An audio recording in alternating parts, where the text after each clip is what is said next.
What's up, everybody? Joe Ringen here. I am an author. I've written a fantasy book called The Ballad of Ages. I also like to read books a lot, and the point of this channel is to get my thoughts out there on the internet, to put the reviews I've written over the years about books I love in video form so people can listen to my reviews and hopefully it inspires them to read some more books that they know about, or maybe it'll help them discover some books that they never would have otherwise. Because I know watching other people's reviews online, like Mike's Book Reviews, Daniel Green, Brian Lee Durfee, Jonathan Cohn, and a lot of others, they have helped me, inspired me to keep reading and pick up some more books that I wouldn't have discovered otherwise. So here we go. Today we're going to talk about a classic book, I guess, by Piers Anthony, A Spell for Chameleon. And I kind of chuckle when I say classic book because it is a classic book, and it seems like if you Google like important fantasy series from the past, the Xanth series comes up a lot, and it should always have like an asterisk in my opinion. It's not serious fantasy, which it's kind of like my first impression of the Xanth series was a serious fantasy series. I mean, look at the book cover, right? Like it looks like this could be some really cool classic fantasy, sort of like Wheel of Time or a lot of other of those sort of things, and I'm here to tell you that is not the case. This is not a serious fantasy series. Doesn't mean it's not good. I I enjoyed this book for the most part, and I'll touch on the things I liked and didn't like here in a second. But it's really not like a serious fantasy series, so don't go into it with that expectation, and you'll come out the other end just fine. So Xanth, first of all, is a very large series. Believe it or not, it's like 40 books long. That's insane. And I don't think I'm going to read all of them. I'm going to go until I just stop enjoying them. But that's a lot of books. The cool thing is these books go fast. They don't take long to read. So, you can read them in a couple days or whatever. But I just don't see how this series could keep my interest for that long. It's crazy. So, so A Spell for Chameleon is the first book in the series by Piers Anthony. And I discovered Piers Anthony not through this book. Most people, I think, this is like his foundational book or his most popular book. I didn't start with this book. I actually started with the Apprentice Adept series, which is a totally just off the wall, goofy series, but also very good. I enjoyed that series, and I'll probably do. I wrote reviews on my blog about them, so I'll probably do a video about all three of them. Because it's been a while since I've read those books, but I just read this book maybe a month ago, so I do remember a lot of it. So anyway, Apprentice Adept I thought was good. And the thing about Piers Anthony is, for as much as we love to hate him, he is a good writer, man. He writes well, and he has a command of the language. It's very musical. It is. It's like reading a song almost. Very poetic, very musical. But some things we'll get into during this review. He's not a giant of literature. I think he could have been, but he's stuck in puberty, and he's a 12-year-old for life, I guess. And I'll explain that a little bit as we go on. So starting with the good things, this book has a lot of good things going for it. Again, as I mentioned, the writing is great. He's a very good writer. It's like reading butter or eating butter. I don't know. Figure that one out. So yeah, it's very good in that sense. The story is cool, and I found this with a lot of Piers Anthony's, or a lot. I've read maybe 5 of his books so far, a couple spin-offs or one-offs, and this one, and then Prince Adept. All the stories are very. He does a great job of creating a simple plot. It's not crazy in depth or complicated like a lot of big epic fantasies out there. It's a simple plot, but it's very intriguing and unique and imaginative, which that's what we want in fantasy. You know, it's not just a cardboard cookie cutter plot with all these crazy intricate weaves and layers and stuff, which is cool, and I love that stuff when it's well done, but the problem is usually it's not well done. It's hard to do. Piers Anthony writes a simple plot, and it's just so unique that you just love it. So this book is like that. The story is centered around the main character, Bink, and he lives in the land of Xanth. It's a magical land. Every living creature in Xanth has a magical ability, an innate magical ability that they discover early on in their life, usually, sometimes later, like when they're going into teenagehood, but never as an adult. You always discover your magic before you reach adulthood. If you don't, then you get banished from Xanth. So you definitely want to discover that. And where the book starts, Bink, the main character, is right at the cusp of becoming an adult. He still hasn't discovered his magic yet. So obviously he's worried. So he goes on a quest to figure out what his magical ability is. And I guess it's not really a spoiler since there's 40 books in the series. But he discovers it. I won't tell you what it is. But it ends up being so like a huge ability. Like he's the most powerful magician. And that's the reason why it is hard to discover. But he ends up discovering it, and his high level of power makes him important in the venture. Man, I just got off work, so my brain is a little fried right now. In the venture to stop the evil wizard Trent, who also got banished from Xanth, maybe has a little axe to grind in that sense. But Trent is trying to take over Xanth. So Bink, you know, his power makes him important in stopping that from happening. That's the plot. Simple, but unique, and it keeps you engaged. It's a funny book. That's what I like about it. And besides the uniqueness and the great writing, it's actually quite funny. Kind of like Terry Pratchett in a way. I don't know if it's as funny as Terry Pratchett, but Piers Anthony, he's a funny writer.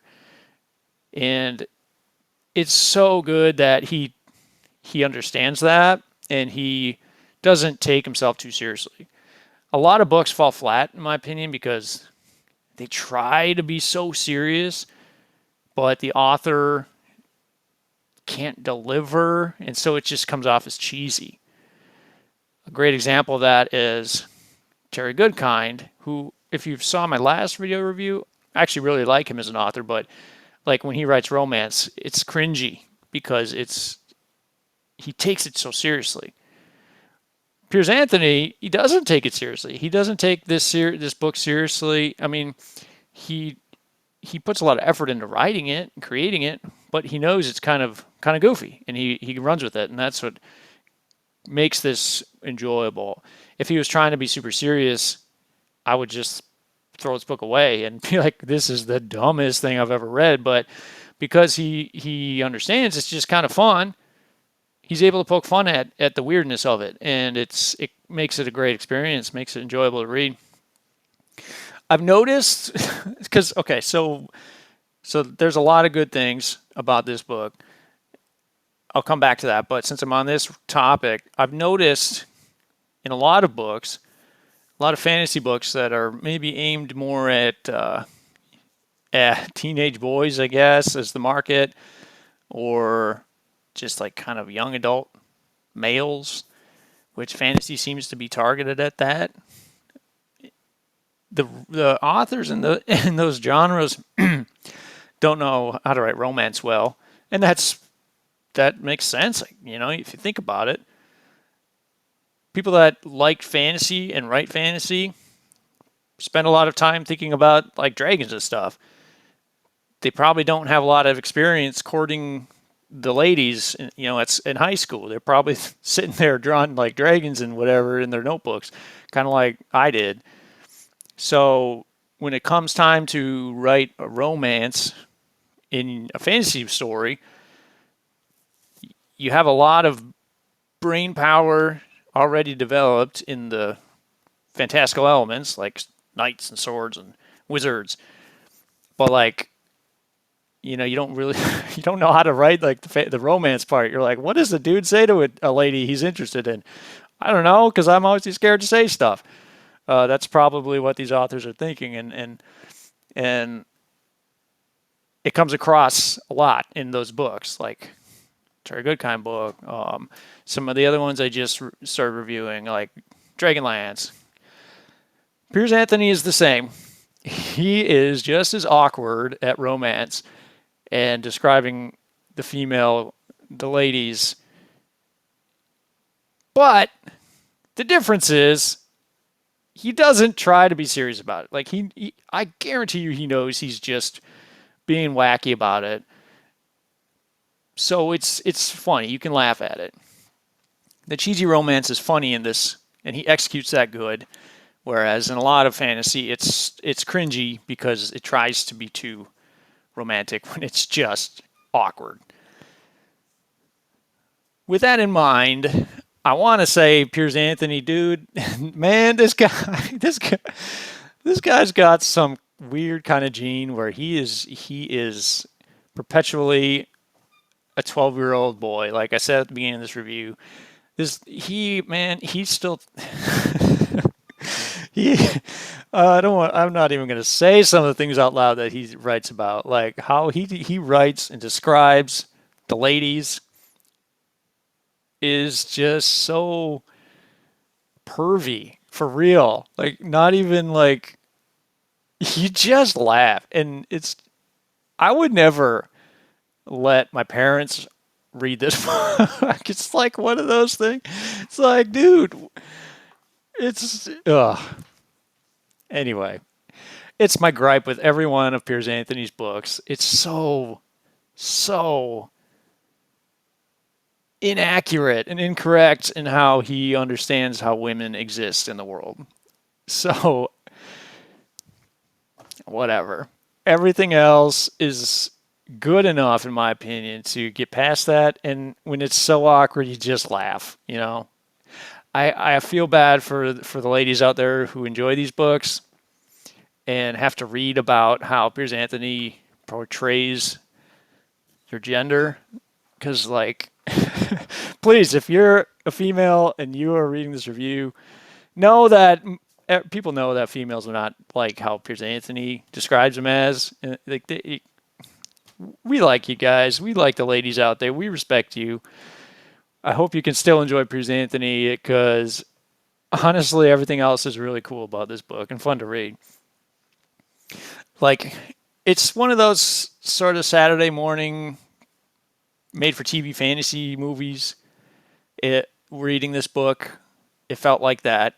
You can enjoy it. You can read it quick. It took me only a couple days to read this book. I read the second one too, and I'll do a video. I wrote a review of that, and I'll do a video of it later. But I actually, I'll have to say, besides the weird, awkward stuff, I enjoyed this book a lot. Piers Anthony's smart enough where he his writing is good. Like his writing is very good, and his thoughts are very good too. He's obviously an intelligent person, and he makes your brain work in different ways than most authors do. It's almost like a puzzle. In every chapter, there's like puzzles you have to solve, or the characters solve, and I love that. It keeps you engaged, and it makes you smarter for having to solve those puzzles with him, with the characters. So that's such a cool thing about his writing, and every single book is like that. He's a very smart man, a very pervy man too. He's a very smart dude. So I love reading his books in that sense. And there's even like philosophy and morals and stuff baked in there that you don't realize until you finish the book.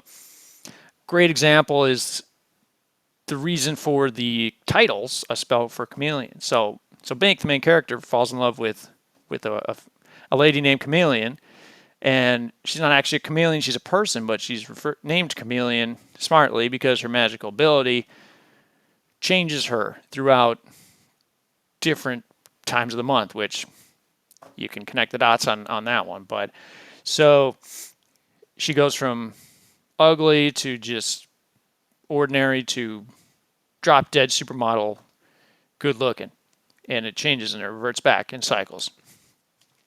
So Bink, so that's thus the spell for chameleon. So part of the story is he's looking for a spell so that he can keep so that chameleon can stay in one phase.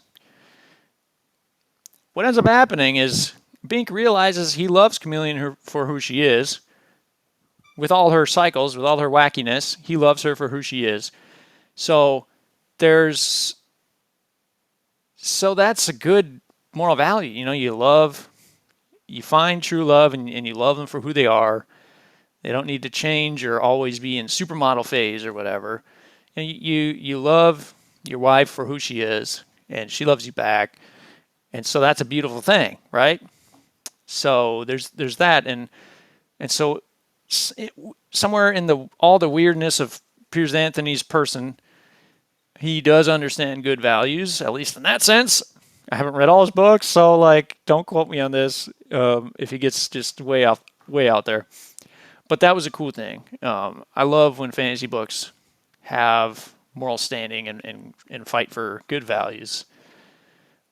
I wouldn't recommend this book for someone who's just solely looking to build good values, because that's just a little Easter egg. That's a icing on the cake. What happened with that, but otherwise, this book is just for enjoyment. It's for laughter. It's for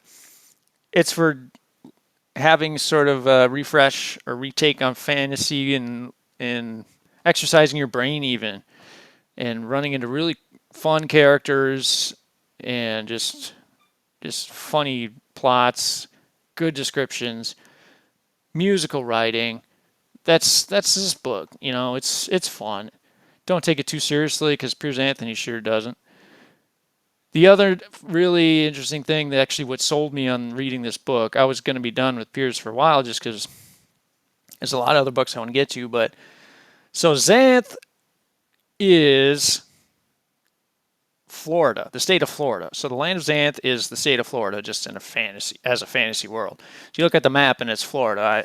Here, I'll show you if you can see it on the screen. I actually still own this book because you can't sell this book. You have to pay half-price books to take this off your hands because it's so weird.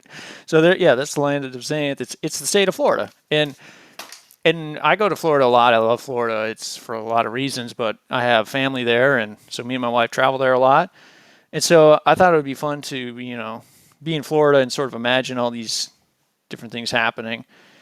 So that's actually the main reason why I read this book, and I'm glad I did. Because I've come to love Piers Anthony as a writer, and I'm going to dig my own grave. I am sure I'm going to get roasted by the entire internet for saying that. He's a good writer, man. He's very good and very intelligent. You can learn a lot about the English language and how to write yourself by reading Piers Anthony. The content of what he puts into words is sometimes sometimes not good. That's all I'm going to say. That's all I'm going to say. So I gave this book what did I give this book? Hold on. 7 out of 10. Great writing style, fun plot, fun characters, unique situations, good world, incorrect interpretation of females. So Spell for Chameleon. I enjoy it. I hope you guys enjoy it too. And with that, I'm going to sign off. Well, I'll talk to you later.